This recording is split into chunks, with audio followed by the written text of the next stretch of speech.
masoya mahaɗin jiki, rashin ki zai sa akai ni makabata. In babu ke haka babu ni, tun lokacin muna zuwa makaranta. Da ni da ke tintintini, junan musan ba mu so mu yorata. Ki sa a raini fana ki ne, akwai dabarun da na gini. Kin sace mini zuciya, saboda ke ba na duba 'yan mata. Duka 'yan mata na duniya ke ce na zaɓa domin kin yorata. Na bincika gabas da yamma kamar yake ban gani a 'yan mata. Ke kika zamto sarauniya cikin 'yan mata na duniya.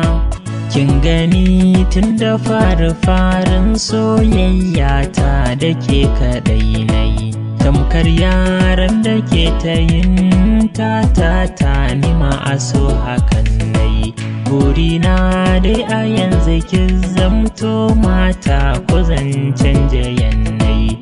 Ki duba sanki ya haukata ni, yana ta dukan da ba mahauni.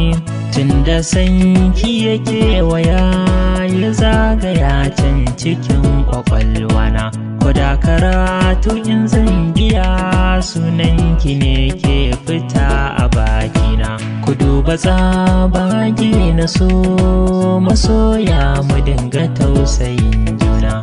Alkawari zan zauna da ke, har abada ban rabo da ke. Yau na farga cikin duhu, ki taimaka zo ki fidda ni haske. Domin na zama ki gudu, wanda raɗe ki ni kwa zan bige. Ga ciwon cikin zuciya, ke ce maganin da za ta warke. Alkawarin so guda ɗaya, daure da muke da gaskiya.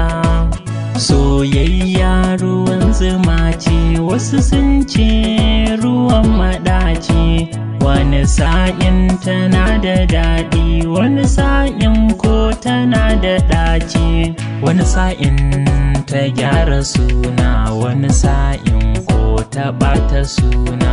Wani sa'in ta saka jin daɗi, wani sa'in ta saka kunci. Wani sa'in ta saka yo aikin da hankali ba zai rike ba. Wani sa'in ta saka yo aikin da kowa zai ta yabanka. Haka shi so yake kamar mashi, da an wurga za ya soka. Tunda dai ya soke kalbinmu, Allahu shi ne zai taya mu. Mai rike san aikinmu, da san wanda duk ya so mu.